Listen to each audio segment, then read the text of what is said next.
যুদ্ধ আমরা সবাই হাদি হব আমরা সবাই ইন্ডিয়া আমরা এখানে আজকে অবস্থান করছি হচ্ছে শহীদ ওসমান হাদিকে যারা হত্যা করলো ওই হত্যাকারীদের বিচারের দাবিতে আজকে আমরা এখানে সমবেত হয়েছি। আসলে বর্তমানে আমরা সবাই যে স্লোগান দিচ্ছি সেটা হচ্ছে তুমি কে আমি কে হাদি হাদি, একটা স্লোগান দিচ্ছি দিল্লি না ঢাকা। আসলে আমরা এই স্লোগানের পক্ষে না, আমাদেরকে এই স্লোগান দিতে হচ্ছে ভারতের যে আধিপত্যবাদ, সেই আধিপত্যবাদের বিরুদ্ধে আমরা স্লোগান দিচ্ছি। আমরা কিন্তু ভারত যে দেশ, ওই দেশের বিপক্ষে না, আমরা তাদের যে আধিপত্যবাদ সেই আধিপত্যবাদের বিরুদ্ধে। আমরা ভারতকে বলতে চাই, আপনারা যে আমাদের সুসম্পর্ক বজায় রাখতে চান, তাহলে আমাদের দেশের যারা খুনি, যারা আপনাদের দেশে বর্তমানে আছে, তাদেরকে অতি দ্রুত বাংলাদেশে ফেরত পাঠাতে হবে। এবং আমরা চাই তাদের বিচার নিশ্চিত করার জন্য আপনারা আমাদেরকে সহযোগিতা করেন, যেন ওই সমস্ত খুনিদের বিচার আমরা বাংলার মাটিতে করতে পারি। এই জন্য আজকে আমরা এখানে সমবেত হয়েছি। যদি ইন্টারিম সরকার এবং ভারত এটার সুষ্ঠু একটা বিচার কাঠামো তৈরি করতে না পারে, তাহলে আমাদের আন্দোলন কঠোর থেকে কঠোর হবে, এটা আমরা প্রতিশ্রুতি দিচ্ছি। আমরা চাই, আমাদের হাদি ভাই ছিল একজন ছাচ্চা ব্যক্তি, তিনি আমাদের দেশের জন্য এবং আমাদের সাধারণ জনগণের জন্য অনেক কিছু করেছেন। আমরা সবকিছু জানি, সবকিছু দেখতেছি, কিন্তু প্রশাসন তারপরেও কোনো হস্তক্ষেপ করতেছে না। কেন? এতদিন হয়ে যাচ্ছে তার হত্যা, কিন্তু প্রশাসন কোনো হস্তক্ষেপ করতেছে না। এবং প্রেস সচিব, উপদেষ্টার প্রেস সচিব, সে গত 24 তারিখে আপনার হচ্ছে আরজে কিবরিয়ার শোতে তিনি এসে বলতেছে আমাদেরকে বলে তো লাভ নাই, আপনি ডিবি পুলিশকে ধরেন, পুলিশ এসে ভালো উত্তর দিতে পারবে, আমাদের কাছ থেকে উত্তর চাইলে আমরা ভালো উত্তর দিতে পারবো না। উনি আসলে কি বোঝাতে চাচ্ছে? ওনারা কি অক্ষম? যদি তারা অক্ষম হয়, তাহলে দেশটা আমরা তাদের হাতে তুলে দিয়ে কি লাভ হলো? জুলাইতে তাদের হাতে আমরা তুলে দিলাম বিশ্বাস করে। তারা যে এই যে এত শহীদের পায়ের উপরে রক্ত ভিজে তারা যে এই যে জমিটাতে বসে আছে, তাহলে তারা কি করতেছে আমাদের জন্য? তাহলে কে সেফ?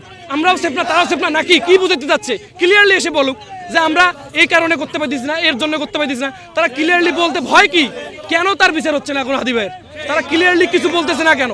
এই যে শাহবাগে আজকে 3 দিন থেকে, শুক্রবার থেকে সবাই ওখানে অবস্থান করতেছে, আজ পর্যন্ত সরকার পক্ষে বা কোনো উপদেষ্টা কেউ গিয়ে সেখানে সান্ত্বনা দিচ্ছে? কেউ সান্ত্বনা দেয় নাই। কেউ এইটার সমাধান চাইছে? কেউ চায় নাই। তো আসলে কি চাচ্ছে তারা দেশটাকে কোন দিকে নিয়ে যেতে চাচ্ছে সেটা আমরা জানতে চাই। প্রশাসন এটার অবশ্যই জবাব দিতে করতে হবে। বাংলাদেশ এখন মূল লক্ষ্য নিতে হবে বাংলাদেশে হাদির হত্যার বিচার। হাদির হত্যার বিচারটা সম্পূর্ণ প্রকাশ্যে হত্যা।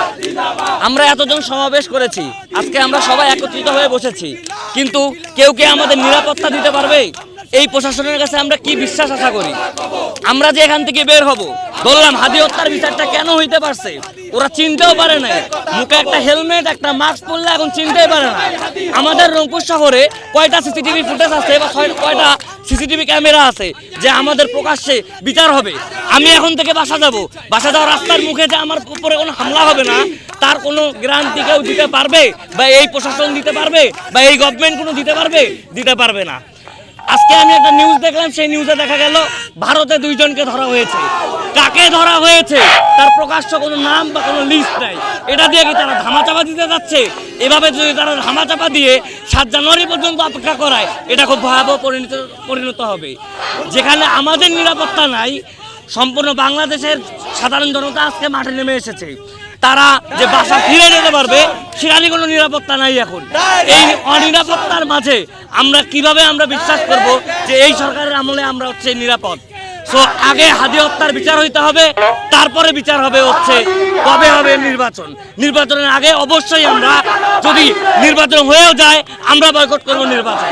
আমরা নির্বাচনের পক্ষে না, আমরা আগে হাদি হত্যার বিচার চাই। এই ছিল আমার কথা। সেই হাদির বিচারটাও একটা সরকারকে দেখতে হবে। আমাদের অন্তর্বর্তী সরকার যেরকম আমাদের জনগণের জন্যই কাজ করবে, ঠিক আমাদের জুলাই যে বিপ্লব তাদের জন্যও কাজ করতে হবে। তাই আমি চাই জাতীয় নির্বাচন এবং হাদি হত্যার বিচার দুইটা একভাবেই হবে। তা যে পর্যন্ত হাদি হত্যার বিচার না হবে, ওই পর্যন্ত কোনো নির্বাচন হবে না ইনশাআল্লাহ। ওটাউটি করে যান।